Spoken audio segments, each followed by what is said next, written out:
This episode is brought to you by the new true crime docuseries American Nightmare, only on Netflix. In 2015, the Vallejo, California Police Department received a strange phone call about a kidnapping. But when the truth is stranger than fiction, you won't know who to trust or what is real. A fast-paced true crime thriller with cliffhangers at every turn. Watch American Nightmare now, only on Netflix. This scene is a complete tragedy. Chris is 3. Gwen and Faye were 6 months, and she called them her hot dog and her hamburger. Inside this home, there is 2 adults and 3 children deceased. I just screamed, "What the f*** in my car," over and over. This is True Crime Arizona, an Arizona's Family Originals podcast.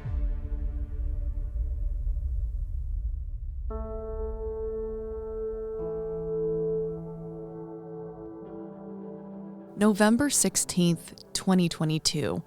That's when you and I might have learned who the Hudgens family was, when their names became front and center on TV news screens and newspaper headlines in Arizona and around the nation.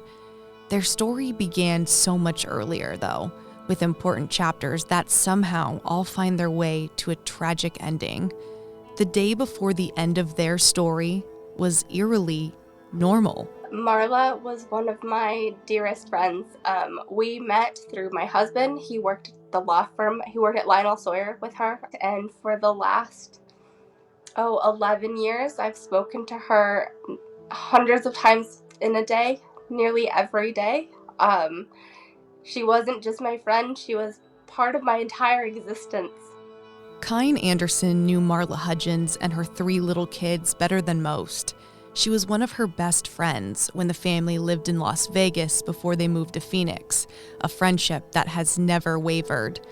They were part of a group of girls that had a big group text, too. The friends all played fantasy football. And just like usual, Kyne and Marla were texting quite a bit on Tuesday, November 15th. She had the best day on Tuesday. She had just found out that she'd gotten Taylor Swift pre-sale tickets. She was going to go to the Phoenix show and the Vegas show and was just thrilled. Was just having a great day. She got to hang out with her best friend Stacia, who had flown in from Lexington. She was having a fantastic day. Their other good friend, Brett Haggerty, was also in contact with Marla. Monday we were planning, we were all supposed to go on a cruise together in December, and Marla and I had the young kids, so we were going to do one of the excursion days together because everybody else was going off on things they could do with kids that could swim. And so Monday we were trying to pick a beach club. Tuesday we were freaking out about Taylor. Taylor being Taylor Swift, of course. It was hard to get tickets to her concert. All 3 of them were stoked. So the last I heard from her was about 8 p.m. Las Vegas time, so 9 p.m. Phoenix. Kyne, Brett, and Marla went to bed, cities apart, but close as ever. They had some really fun family plans coming up. In an instant, everything changed overnight. This scene is a complete tragedy behind us. What we can say is that this is a family inside this home. There is 2 adults and 3 children that are deceased inside this home with obvious signs of trauma. What do you mean all of them? What do you mean all of them? I had 5 missed calls from Kyne, and I just figured her pocket was calling me. So I texted her and I said, "Is everything okay?" And she said, "No, you need to call me right now." I just screamed, "What the f*** in my car," over and over. In the early hours on Wednesday, November 16th, firefighters get a 911 call from a babysitter to respond to a home on Augusta Avenue in a quiet, upscale North Phoenix neighborhood for a strong smell of gas, assumably a hazmat situation. What we can say is earlier this morning, Phoenix Fire and Police received a call just after 8 a.m. about a hazmat situation and an unresponsive person being inside. Both of our teams arrived. Fire worked very hard. It took a very long time for them to help make this resident safe. What we do know is that there was a presence of gas inside the home. Authorities found a gas line had been intentionally detached from a kitchen appliance, and there were propane tanks on the property. But the grim discovery were the members of the Hudgens family found dead inside the home. Marla Hudgens, her 3-year-old son Christopher, and her 6-month-old twin girls Gwen and Faye, all found with trauma on their lifeless bodies. Husband Jasen Hudgens found dead from what appeared to be a self-inflicted gunshot wound to the head. Police believe this is a murder-suicide at the hands of Jasen Hudgens. Their neighbors Joni and Haley LeBlanc frozen in disbelief. This doesn't happen here. This doesn't happen. This doesn't happen a lot of places, so I think Right, but just, this is so out of character. I think right now it's kind of numbness right now. Clearly something was not, something was wrong, and it's a shame. Could somebody have gotten help? Yeah. Could, was it a situation where somebody asked for help And didn't or receive the help, receive or it, or what? didn't ask for help, or what? Who knows? But to see the things that we saw yesterday is just has Just been traumatizing. It was just wow. And to know that potentially he was, I don't know what he was going to do with the, tanks. I don't know that anybody's determined that, but it's still scary. From a quick Google search, the only things you could find on the Hudgens family were nothing but great. Community involved, beautiful family of 5, committed to career, philanthropy, and charity. Everyone had the same question. What went so wrong here? So often in these true crime investigations, you have to go back years to find out where cracks may have formed along the way. Kyan Anderson and Brett Haggerty first told me about the Hudgens family and how they came to be. She lived in Vegas with us for probably about 2-3 years. She moved not long after she had gotten married. Jasen and Marla Hudgens would marry and head to another desert to dwell in, Phoenix, Arizona. We tried to get her to move back to Las Vegas, but she just said that she loved her neighborhood. She loved her neighbors. She loved their traveling happy hours. She loved that she could just let Christopher go out the front door and not worry. At her core, who was Marla Hudgens? Brett could answer that right away. So Marla was a powerhouse of a person. She was a force to be reckoned with. She had professional confidence that I admired so much, and it was obvious in her work and what her colleagues thought of her and what the legal community thought of her. She would push you and she would encourage you and she believed in you. Marla always felt she had a higher purpose, though, to become a mom. And she wanted those babies so badly, and she did everything she could to bring them into existence.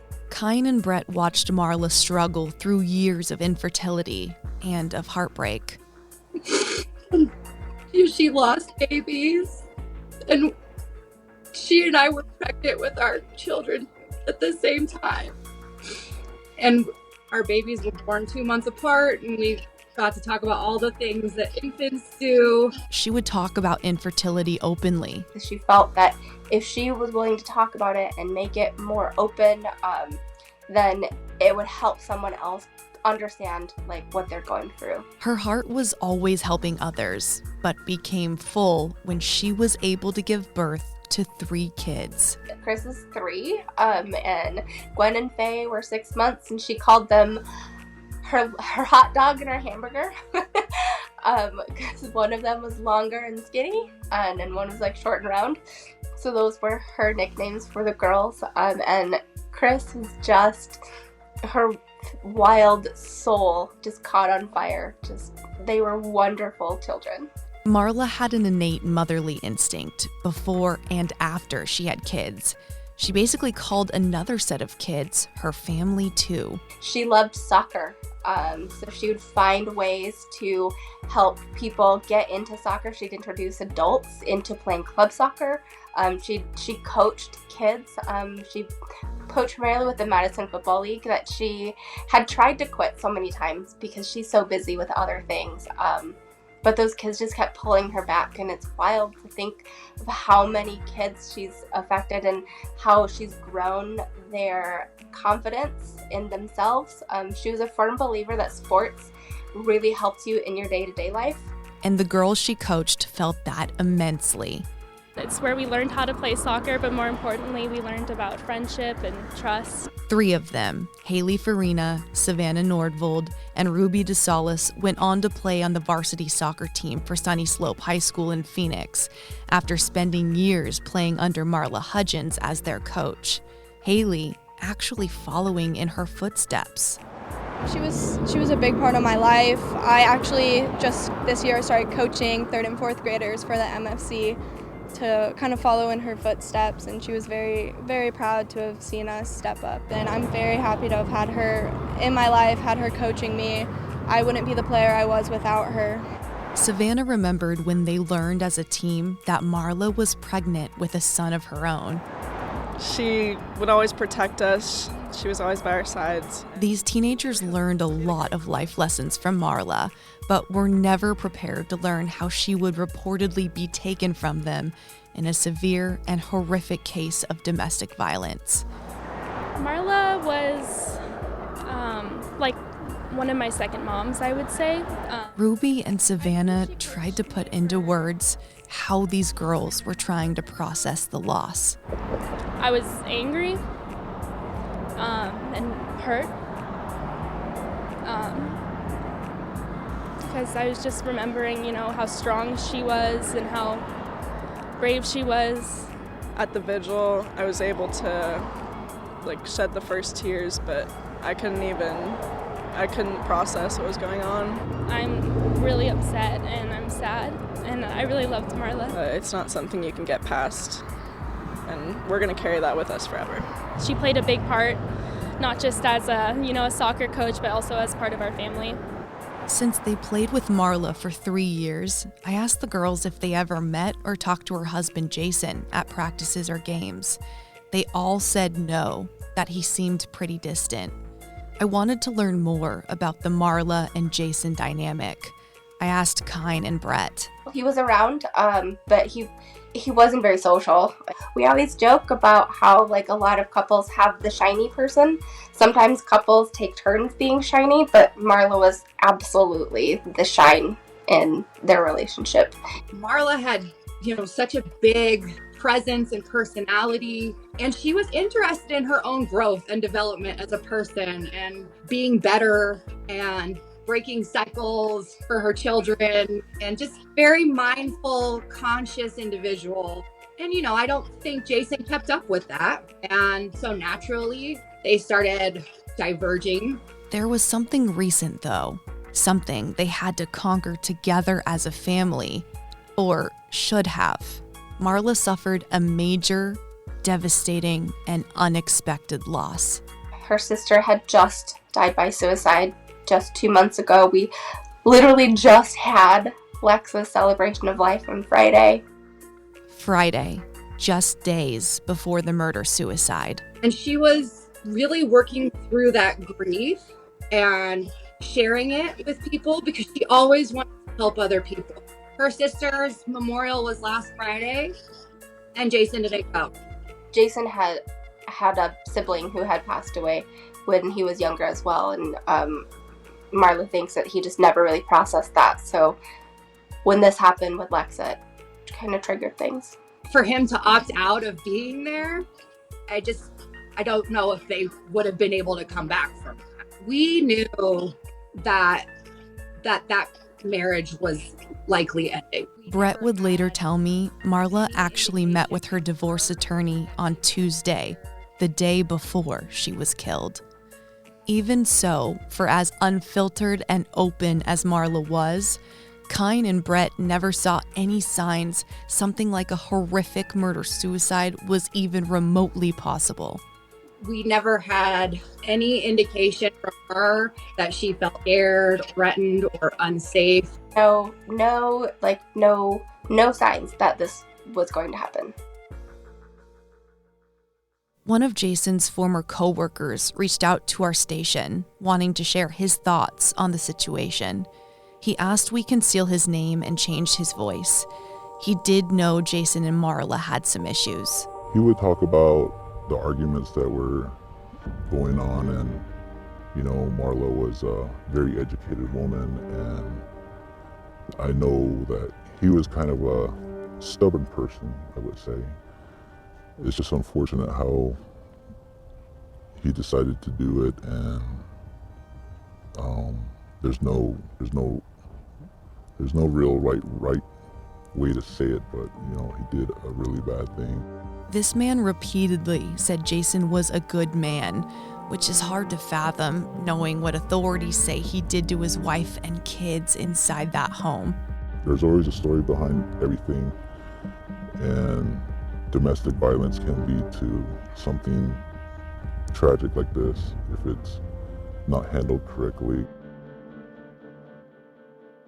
The effects of grief from this crime have struck everyone in different ways and go beyond the Hudgens family and friends. So we probably had close to 40 to 50 fire personnel on that scene. Firefighters were the people who had to find the bodies in the terrible state they were in, walking into a mass casualty scene where babies are dead.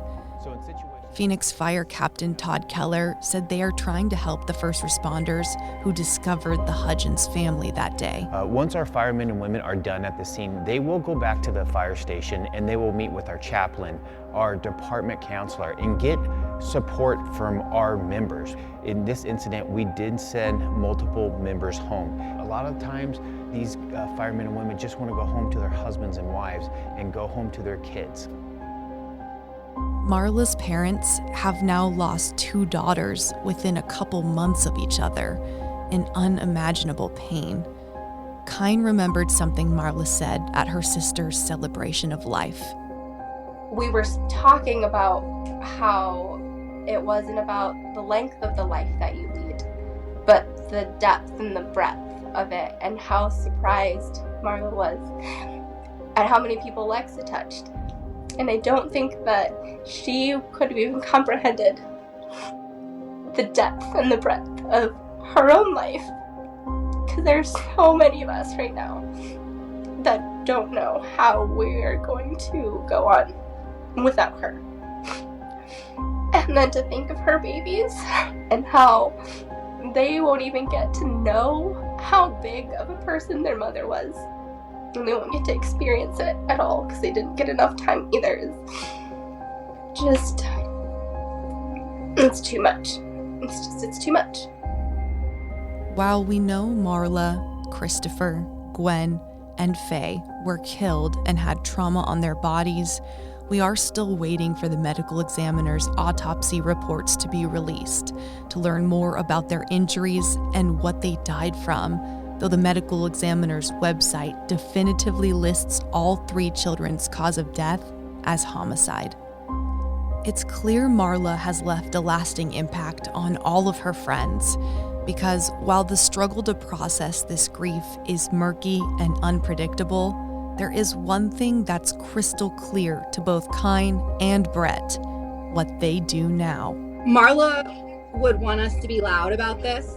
If this happened to one of us, Marla would start a nonprofit and a blog and a podcast and write opinion pieces about domestic violence and family murder, suicide. And I just think that the best thing we can do to honor Marla is be honest and truthful about what happened to her and tell as many people as we can as a cautionary tale, and also in an effort to make other people that this happened to help heal and feel better. And she'd want us to talk about them and how these things happen and how there may not necessarily be signs.